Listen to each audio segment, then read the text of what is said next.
દરેકની મનોકામના પૂર્ણ થાય એવા આશીર્વાદ, દરેકના સપને દર્શન થાય એવા આશીર્વાદ.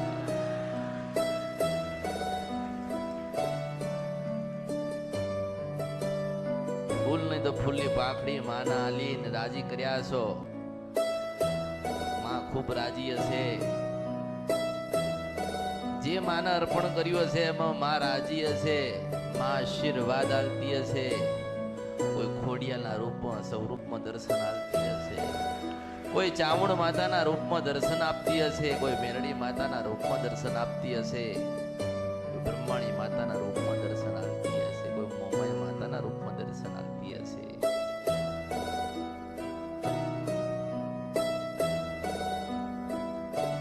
તમારી માં રાજી છે. તમારી માં ખૂબ તમને આશીર્વાદ આપતી હશે.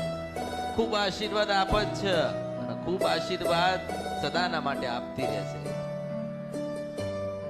બસ માના થઈને રહેજો. પોતાનું જીવન તમારી કુળદેવીને સમર્પણ કરી દેજો. માં માં માં માં માં કરીને તમારું મોં હુકાઈને ધ્યાન રાખજો. અને 12 થી 4 નું ભજન કરો ને ત્યારે અને માને કહેજો કે માં અમે તારા, તું અમારી છું.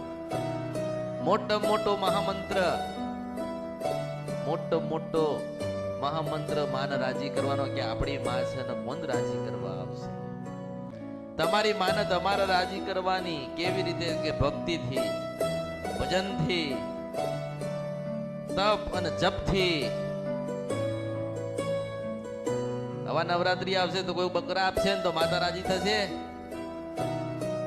કોઈ બકરા આલે, કોઈ મરઘા આલે, કોઈ કુકડા આલે, કોઈ પાડા આલે, કોઈ શ્રીફળ આપ, કોઈ સુખડી ચોખા કે લાપસી આલ છે ને.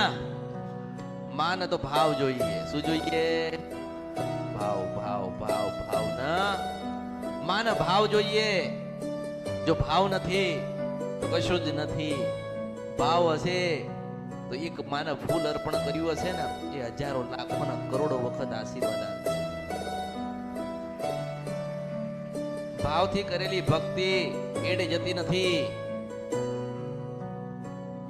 ભાવથી કરેલું ભજન એડે જતું નથી.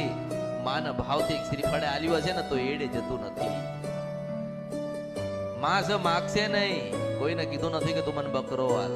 કીધું મારી પાસે હજારો લાખો ને કરોડો માણસ સુખ લઈ ગયા. મેં નથી કીધું કે તું મને બકરો હાલજે. મેં નથી કીધું કે તું સુખડી કે શ્રીફળ કે મને લાપસી કે ચોખા જમાડજે. હું તો કહું છું કે તું મારો ને હું તારી છું.